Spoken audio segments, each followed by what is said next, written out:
পুলিশের মাথা ফাটালো তাহিরি ভক্তরা। ব্রাহ্মণবাড়িয়া নিউজ, সংবাদে সারাক্ষণ।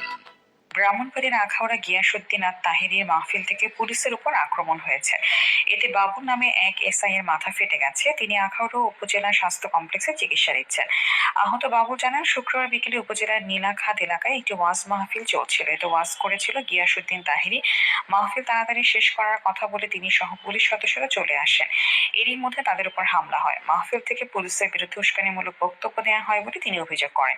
আখাউড়া থানার অফিসার ইনচার্জ মোহাম্মদ সমিউদ্দিন জানান, মাহফিলের অনুমতি না থাকার কথা বলে পুলিশ চলে আসে। এরই মধ্যে মাহফিল শেষ করা হয়। পরে একজন কিশোরের ঢিলে পুলিশ আঘাতপ্রাপ্ত হয়।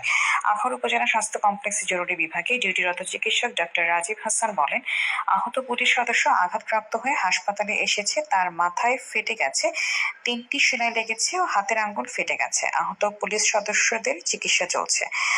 ওনার হচ্ছে মাথায় দু জায়গায় আঘাত ছিল, সেলাই লাগছে, তিনটে সেলাই লাগছে না, তিনটে সেলাই লাগছে, আর জায়গায় আঘাত ছিল সেলাই লাগে নাই। আর হাতের মধ্যে খোলা ছিল, আমরা এক্সরে করছি, ফ্র্যাকচার একটু হয়েছে, মানে একটু জাস্ট ফার্স্ট ইয়ার। আখাউড়া থেকে জালাল হোসেন মামুন, ব্রাহ্মণবাড়িয়া নিউজ।